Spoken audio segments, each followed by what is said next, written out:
Պարոն Համբարձումյան, բարև ձեզ։ Մի քանի հարցա ձեզ, պարոն Համբարձումյան։ Ուշանում եմ։ Նիկոլ Փաշինյանի հայտարարությունների վերաբերյալ ասում է, կոռումպացված դատական համակարգ է, մաֆիաներին է սպասարկում, դուք դրան ինչպես եք վերաբերվում դատական համակարգի ներկայացուցիչ։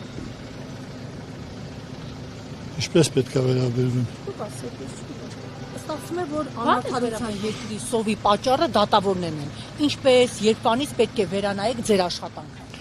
Մենք մեր աշխատանքը անում ենք։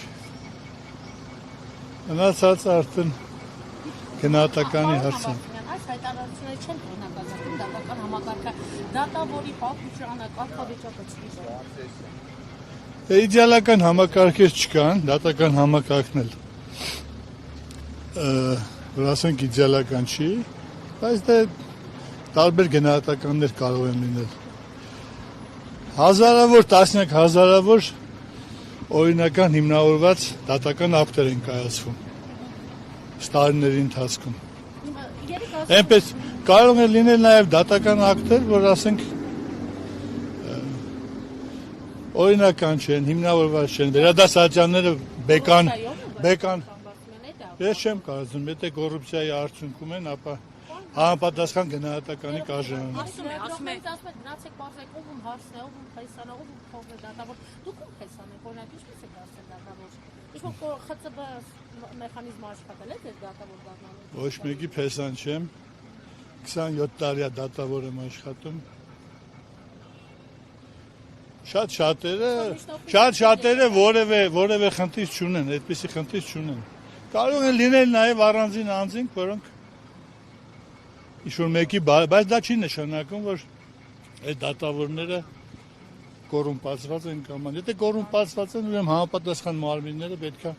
Պարոն Համբարձումյան, օրինակ Նիկոլ Փաշինյանն ասում է, ձեզ հաշիվ տվել եք, ինչով եք զբաղվում։ Հիմա հետաքրքիր է, դատավոր պարոն Համբարձումյանը, ինչպես իրեն պետք է հաշիվ տա, որ դառնա օրինակ Նիկոլ Փաշինյանի սրտի դատավորը, մեթոդը ո՞րն է։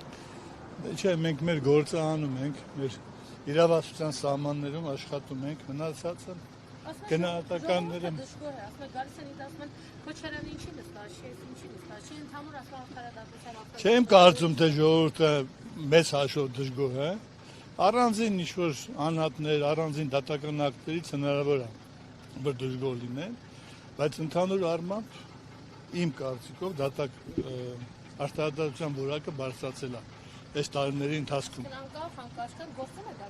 Այդ թվում նաև այս 8 տարիների ընթացքում, որ 6 չէ, որ հեղափոխությունից հետո էլ է բարձրացել։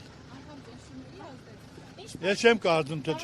ճնշումներ կան։ Ինչպես օրինակ Դավիթ Հարությունյանին, չգիտեմ, Աննա Դանիպեկյանին հեռացնելով, Վահե Միսակյանին հեռացնելով, կարծես դատական համակարգին կապարում են հեռացնելով այդ դատական համակարգի որակը բարձրացնել։ Դրանք առանձին դեպքեր են, պետք է առանձին նայել։ Դժվար է ասել, թե